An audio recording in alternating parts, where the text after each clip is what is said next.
To discuss that more, we're joined by political commentator and analyst Jason Unruhe, who is joining us live from Ontario. Jason, thank you very much for joining us on this edition of Press TV's World News. Now, it seems that President Trump is getting really anxious about how this impeachment inquiry is moving forward. How serious do you think this is? Can it actually lead to an impeachment? Well, I would tend to think that this could lead to an impeachment. I mean, this is significant grounds in order to do so. But I think the real question is who is going to vote in order to remove him from office? So that's what this comes down to. Essentially, the president can commit any kind of crime, but it's necessary for the Congress to vote in order to get rid of him. So it really does come down to that. The real threat here is not so much the severity of the charge, which in this case is, I think, significant enough, but how many people in the Republican Party are on his side. That's the question here. I think that a lot of Trump's rhetoric saying how the Democrats are so united in getting rid of him and that more people need to be united on the Republican side to fight off the Democrats, what he's really saying here is that that he knows that certain people are going to vote against him because of many of the blunders, the constant blunders that his administration has carried out. And I think that there are significant forces inside the Republican Party and the elite in the U.S. in general that would be very happy if he were to be removed, and then much of the status quo could return to normal. Not so much what he has done, but return to a much more stable environment, which is what's best for business and government in basically every scenario. I think this is a projection of him being afraid. I think that he knows that there are people willing to vote against him, and this specific call is to try to rally people behind him in order to defend his position. So, well, of course, Jason, when he does not allow people from his office who are called in to testify in the House, in front of the House representatives, it clearly shows that Donald Trump is actually very anxious about the result. But the thing is, over the course of the past 2 years, Donald Trump has broken so many norms that, and nothing has happened, that it seems normal for the American presidency now to be redefined in terms of Donald Trump. It seems that whatever he does is okay. Yeah, there has very much been a raising the bar of what a president can get away with. The last time we saw something like this was much of the Watergate and Nixon situation many decades ago.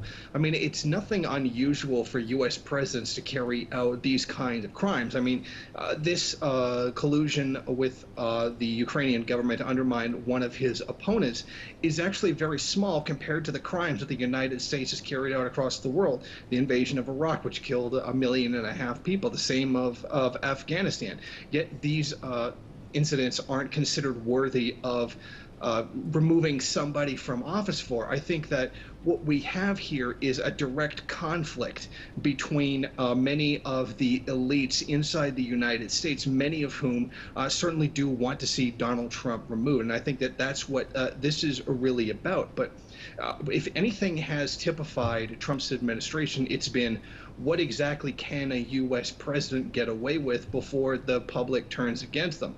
I mean, Trump has flouted many laws over and over. He's fired people for disagreeing with him, fired people for trying to investigate him, massive conflicts of interest. He tried to host the G7 summit at one of his own locations, profiting off of it, and then stopped it once there was a public outrage, and probably his aides came to him and said, this is something that you can't get away with.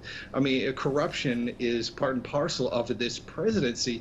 I mean, it always exists in every presidency, but this one particularly has been astronomically greater than possibly any presidency that has existed since the birth of the United States as a country. And that's very telling that he continually pushes that bar of what exactly can he get away with without losing support from his hardcore base.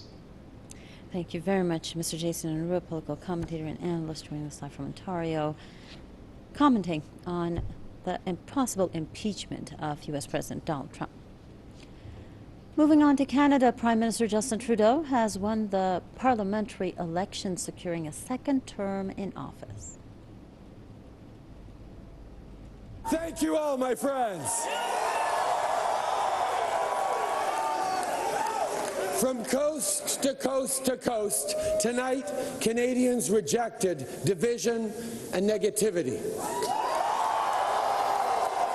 They rejected cuts and austerity, and they voted in favor of a progressive agenda and strong action on climate change.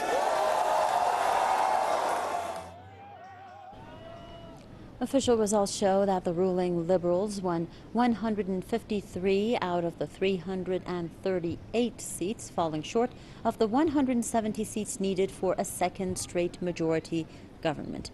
The Conservatives gained 121 seats. Trudeau will now remain in power, but with a minority government that will require the support of a smaller left-leaning party.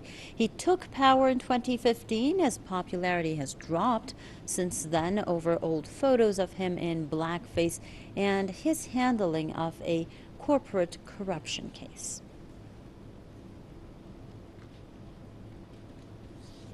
Now, lawyer and political analyst Edward Corrigan says Canadian Liberals are likely to form a coalition with the new Democratic Party.